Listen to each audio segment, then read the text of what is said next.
Out of all the wacky things that have happened in Sonic's 31-year history, the many collaborations are usually up there. There's been countless times where Sonic's been caught in 4K swapping spit with another company. From Nike to Breaking Bad to Fall Guys, he's really been all over the place. But to me, one company stands out above the rest. A company with nothing but positivity, happiness, and is beloved all over the world. The Walt Disney Corporation. Despite having literally nothing to do with each other, the two rodents have somehow had a very plentiful and interesting relationship over the years. So after years of feeling like I'm the only one who realizes any of this stuff, I thought I'd go through their history and talk about the many collaborations and references to one another. But before we start, I just wanted to mention that we hit 10K subs, boys. Let's go. We actually did it. We took videos of a literal child opening up Evolution's booster packs to a teenager who wakes up every day ready to talk about Knuckles Funko Pop. But for real though, I can't thank you guys enough. This has been my dream since I was like 9. I know, daring aren't we today? But it really does mean a lot. Thank you guys for sticking around for so long. Now we get on to our next mission, 20K. Let's get it! But anyway, let's jump right in. Starting with the true House of Mouse, Walt Disney World. In 1994, Sega teamed up with Disney to turn their upcoming section of the Epcot Center, Innovations, into a Sega-themed wonderland with games, attractions, and so much more. There was so much there, it could be a whole video on its own. And it is. Batting Mechanic made an over 20-minute long video on the matter, so if you want to go check that out and learn way more about it there, I'll put the link in the description. But I'll just give you the rundown for now. So right as you walked in, you saw a giant Sonic statue holding a ring, atop a sometimes spinning barrel from Sonic 3. There were some more statues and even some cardboard cutouts scattered around too. There were dope Sonic lights, a display for a cancelled Sonic cartoon, and you could even meet mascots of Sonic and Knuckles, at a special Angel Island themed portion of the exhibit. No joke, I'd really want to get one of these old autographs from the mascots. That would be just the coolest thing to have now. But anyway, after a few years, the place got kind of outdated, so Sega gave it a huge makeover, turning it into a full-on Dreamcast exhibit, which was pretty much just a copy of the E3 1999 booth, SA1 statue and all, but it was still cool. However, it didn't last too long, closing in 2001. However, that wasn't the end for Sonic and Disney World, far from it. Because of treasure hunting Sonic's Chad wife, we know a few set pieces from the place were saved and put into storage rooms all throughout the park, and other stuff like this really cool mural based off the original attraction, which is just so cool looking. But most importantly, in the underground utilidor tunnels beneath Epcot, there is a Sonic painting on one of the walls down there. Very interesting if you ask me. I'd love to see this for myself someday, if that's even possible. It's just nutty how millions of people have probably walked right above Sonic on a wall and didn't even know. Officers, how many times do I have to explain this? I snuck into Disney World overnight so I can go into the underground Epcot tunnels and chisel Sonic out of the wall. But if we move on from that ordeal, there's some more spots in the parks we can witness the Blue Boy. Like for example in the World Showcase, also in Epcot, which if you don't know is basically a giant part of Epcot which has different sections based off different countries, including the Bruno exhibit. But the Japan one is easily the most based, mainly because it has a huge store containing all kinds of different Japanese media, like Pokemon, Hello Kitty, and of course, tons of Sonic stuff. Plushes, figures, this blanket. I've actually been there before and gotta say it was pretty lit. I even got my 12-inch Tomy Supersonic from there. And I kept its box because it had a sticker from the store on it, which by the way was called Mitsukoshi. I probably should have mentioned that. I'd show you, but I have absolutely no clue where it is. It's somewhere in there. But it was great, 10 out of 10. Also fun story time. I was on one side of the Pokemon card aisle, and then this family of 4 gets onto the other side, and the dad's like, oh, these old ones are just like the ones I gave you, to his son. And the son's like, oh yeah, I sold those to my friends at school. And the dad's like, ayo, what? For how much? And he's like, $5. And then the dad reams the kid for a sec, and then they walk away, and all I remember is the dad finishing it with, I'm never buying you Pokemon cards ever again. It was pretty base, not gonna lie. And before we move on, there's one more thing I want to mention that's in the parks, being Disney's Dolphin Resort, which by the way, it looks like the worst one. It looks so boring, and it's so expensive. Why would you get this when you could go get Cars Room? But anyway, if you go into the arcade within the resort, you'll be able to find the awesome Sonic air hockey table, which I mean, it's no Sonic basketball game, so you can't do the Venom dunk, but it's still cool. And also, unrelated, I found this image of a childcare center in the hotel, with kids playing Mario Kart Double Dash on a GameCube. This image was from 2018, but alongside that, I stumbled onto this page on Sonic Gear talking about different Sonic arcade machines, which claims that the arcade in Disney's Contemporary Resort had the Sonic Adventure spinner machine, but despite that, I couldn't find a single image proving it. I mean, it seems likely, as it's such a weirdly specific thing to mention, I don't know why it wouldn't be true. But I don't know. Moving on from the parks though, I think we should get this elephant out of the room, being Sonic's many appearances in Wreck-It Ralph. In the first film, he of course made several cameos, being in 5 different shots throughout the whole thing. Plus Eggman got thrown in there, and you can see the Sonic the Fighter's arcade machine in another shot. Oh yeah, and he was in the credits too.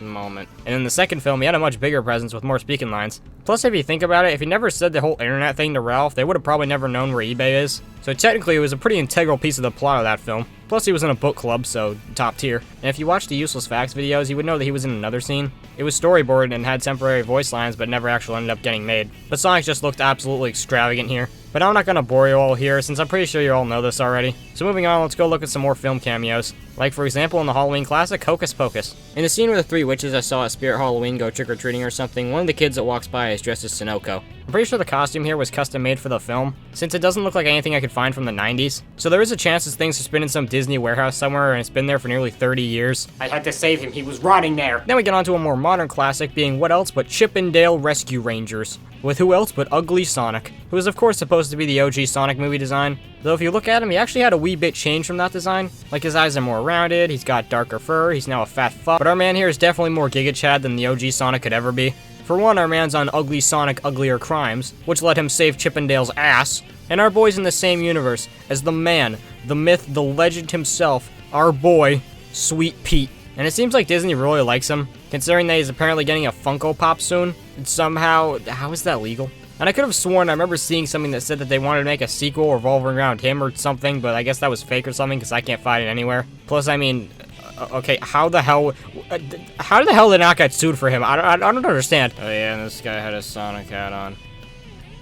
That was me, I was in the movie. We interrupt your program to bring you flexing. Again. We're gonna open this bad boy up. The most important thing in this package. You can already see him poking out. Oh my god, I cannot believe I'm holding this. This is the Joyride Sonic prototype variant. 1 of 500. My god. This absolute Giga Chad. Look at this man. He is pristine. Like what Pamax said, like, bro, you really can tell how much detail went into the sculpt on this guy when you look at him. My god. He is just beautiful looking. This man is absolutely exquisite. He got his pegs on his shoes. He doesn't have the base, but who really cares? This man is absolutely extravagant. So with all we mentioned down, I wanted to go over a ton of smaller cameos, and ones I didn't have too much to say about on their own. So let's start with Gravity Falls Season 1, Episode 10, where Jibber rips a Street Fighter looking dude from a video game into the real world, and he's looking for power-ups for him in his fridge, where he says this. We don't have any traditional power-ups, turkey legs, pizza boxes, or gold rings. Speaking of Disney Channel, there's been a ton of references to Sonic in Twitter's favorite show, Amphibia. In the second episode of the series, in a thrift shop, you can see a Sega Dreamcast alongside what's clearly supposed to be Sonic Adventure. Then in episode 5, when Ann gets attacked by a bunch of hedgehogs, one is blue and has red feet. Plus this man just parkours off a tree. Then in Season 2, Episode 11, when two Frogians are driving down a road, they go through this loop, which is clearly supposed to be Sonic-inspired when you look at the flowers that are surrounding it. Then Episode 13 is Polly rev up a spin dash with some cliche video game sounds. Then in Season 3, Episode 4, there's a Sonic-looking game beneath a TV.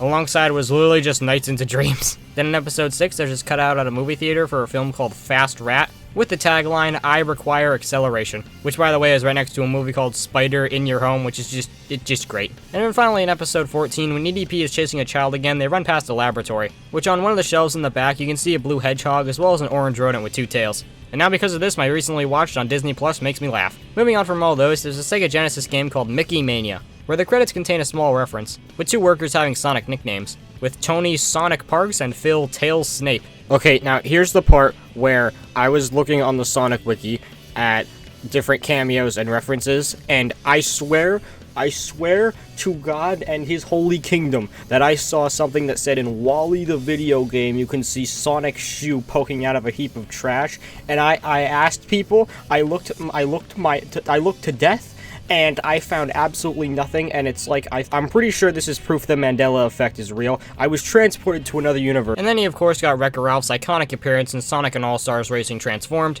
where if you think about it, it kind of makes sense why he's there. I mean, it makes more sense than Danica Patrick at least. But I don't know, man, this voice just sounds like Vector if he was dropped as a child. No way! My car just turned into a boat! There's this image I found of the president of International Theatrical Worldwide Video for the Walt Disney Corporation next to a Sonic mascot, alongside the president of Zeke at the time next to Inspector Gadget. Or how about in Agents of S.H.I.E.L.D. Season 2, Episode 19, where older America Chavez says this. I thought thought our gift was spinning really fast to collect gold rings. And now with the recent episode of She-Hulk, now Sonic and Mario are both canned to the MCU. Let's get it! Then there's this magazine I found called Disney Adventures, which has this issue from November 2006, which has this whole section about video games, including what I assume is Sonic 06. But the box art here wouldn't give you that impression with the art used. Gotta say though, seeing an official product with Sonic right next to Mater made me really evaluate my life's choices. But if we go back to November of 1999's issue, the cover has Spyro the Dragon on it for some reason, as well as a bunch of other video game characters, including Sonic, who has this really weird art I've never seen before, blue arms and all. And by the way, some of these magazines' covers get fucking nutty. Like, some of these are just so weird looking. Like, what did they do to McQueen's eyes here? So with that, we get to the final thing I want to mention. The thing that I think is honestly the coolest and most interesting out of all these, Sonic airing on Disney.